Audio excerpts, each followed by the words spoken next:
বাংলাদেশের ছোট মাছগুলোর মধ্যে সবার কাছে পাবদা মাছ প্রিয় মাছ। পাবদা মিঠা পানির মাছ খেতে খুব সুস্বাদু। অতীতে প্রাকৃতিক জলাশয়ে যেমন হাওর বাওর, খাল বিল, নদী নালা প্রচুর পরিমাণে পাওয়া যেত। পাবদা মাছের সরবরাহ কম থাকায় বাজারে চাহিদা ও বিক্রয় মূল্য বেশি হওয়ায় দিন দিন আপনার এ মাছের চাহিদা বেড়ে চলছে।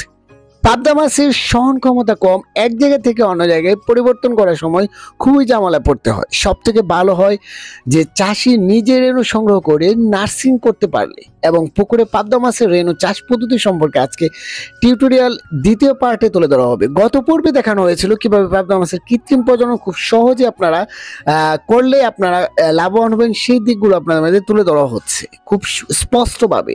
তো আপনারা চাইলে ওই ভিডিওটি দেখতে চাইলে উপরে আই বাটন অথবা নিচে লিংক থাকবে, আপনারা চাইলে ক্লিক করে ওই ভিডিওটি দেখে আসতে পারেন।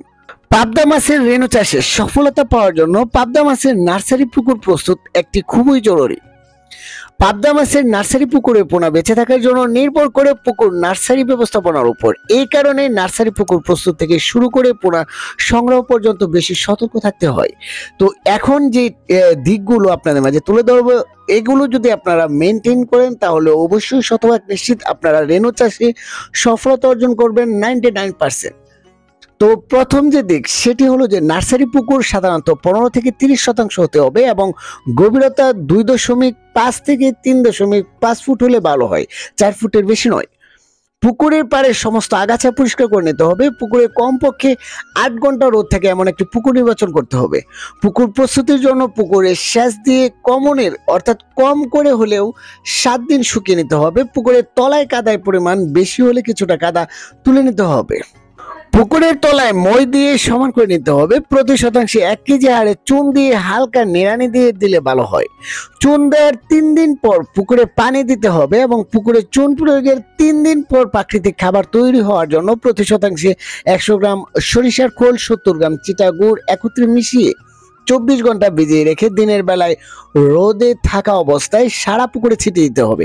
নার্সারি পুকুরের চারপাশে ভালোভাবে নেট দিয়ে বেড়া দিতে হবে এবং পুকুরে হাঁস পোকা সহ বিভিন্ন পোকা দমনের জন্য প্রতি শতাংশে 10 মিলি সুমিথিয়ন প্রয়োগ করতে হবে এবং পুকুরে সুমিথিয়ন দেওয়ার 24 থেকে 30 ঘন্টা পর প্রতি শতাংশে 30 থেকে 50 গ্রাম হারে পাবদা মাছের রেণু মজুত করে দিতে পারে।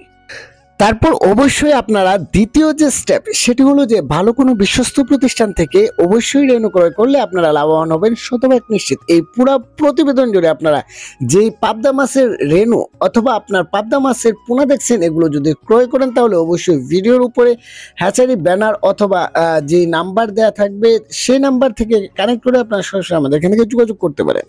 পুকুরে রেণু ছাড়ার পর খাবারের যে তালিকাটা, প্রতি 100 গ্রাম রেণু পোনার জন্য দৈনিক যে খাবার দিতে হবে, প্রথম 5 দিন 100 গ্রাম ময়দা ও 2টি সিদ্ধ ডিমের কুসুম মিশিয়ে সমানভাবে ভাগ করে দিনে 3 বার দিতে হবে। 6 দিন থেকে 10 দিন বয়সী রেণুকে 40% প্রোটিন সমৃদ্ধ 150 গ্রাম নার্সারি ফিড সকাল ও সন্ধ্যায় ভাগ করে খাওয়াতে হবে। 11 দিন থেকে 15 দিন বয়স পর্যন্ত 40% প্রোটিন সমৃদ্ধ 200 গ্রাম নার্সারি ফিড সকাল ও সন্ধ্যায় সমানভাবে ভাগ করে খাওয়াতে হবে।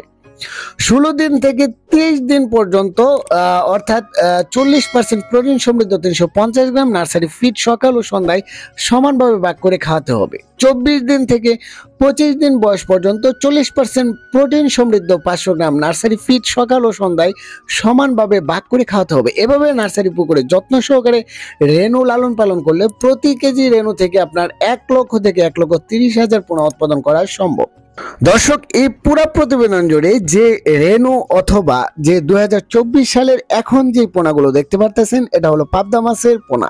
এখানে আপনারা চাইলে আমাদের এখান থেকে রেণু অথবা পাবদা মাছের যে 2024 সালের পোনা বের হয়ে গেছে সেটি হলো 5,000 অথবা 2,000 কেজি যদি পোনা নেন তাহলে অবশ্যই ভিডিওর উপরে হ্যাচারি ব্যানার অথবা ডিসক্রিপশনে দেওয়া নাম্বারে সরাসরি আমাদের এখান থেকে যোগাযোগ করে নিতে পারেন। আমরা অক্সিজেনের প্যাকেট অথবা বেশি পরিমাণে নিলে আমাদের নিজস্ব পরিবহন দিয়ে বাংলাদেশের যে কোনো জায়গায় হোম ডেলিভারি দিয়ে থাকি খুব যত্ন সহকারে। তাই অবশ্যই আপনারা দেরি না করে আমাদের এখান থেকে নাম্বার কানেক্ট করে সরাসরি যোগাযোগ করুন। দর্শক, আজ আমি দেখা হবে অন্য কোনো ভিডিওতে। তো সকলে সুস্বাস্থ্য কামনা জানিয়ে বিদায় নিচ্ছি। আল্লাহ হাফেজ।